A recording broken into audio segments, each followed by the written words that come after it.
Abin da muka sani dangane da ikirarin tsohon shugaban ƙasa Goodluck Jonathan kan cewa Boko Haram, wato ƙungiyar Boko Haram, sun ayyana sunan tsohon shugaban ƙasa marigayi Muhammadu Buhari a matsayin wanda suka aminta da shi da ya shiga tsakani ko kuma tattaunawa tsakaninsu da gwamnati. Wannan abu ne mai sarƙaƙiya, domin kuwa a shekarar 2012 wani mai suna Abu Abdulaziz, wanda ya yi ikirarin cewa shi ne mai magana da yawun ƙungiyar ta Boko Haram, ya ce sun aminta idan har shi tsohon shugaban ƙasa marigayi Muhammadu Buhari ya kasance shi ne wanda zai shiga tsakani tare da sasantawa tsakaninsu da gwamnati.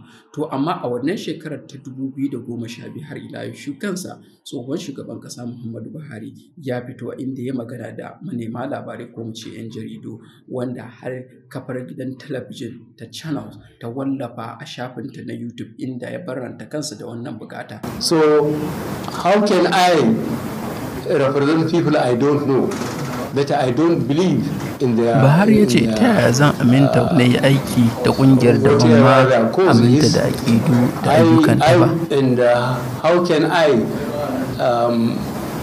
work for a government?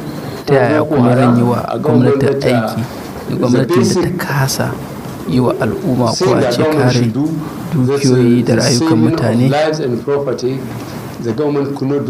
Inda ya ce ba zai taɓa yarda ya kasance ya shiga tsakani ko tattaunawa tsakanin gwamnati da Boko Haram ba.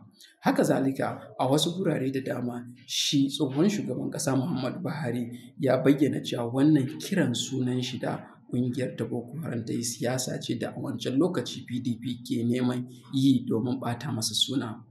Haka zalika a wancan lokaci har ila yau fadar shugaban ƙasa, wanda ya kasance Goodluck Jonathan shi ne shugaban ƙasa a wancan lokaci, sai da suka yi Allah wadai tare da yin shagube ga shi karan kansa Muhammadu Buhari kan watsi da wannan bukata da yi na cewar ya shiga tsakaninsa da tsakanin gwamnatin tarayya da Boko Haram.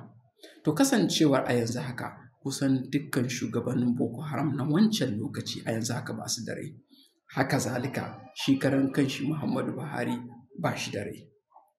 To ta yaya za a gane gaskiyar cewar tabbas Boko Haram sun buƙaci shi Muhammadu Buhari ya kasance wanda zai shiga tsakani ko kuma ya tattauna tsakanin gwamnatin tarayya da Boko Haram ɗin?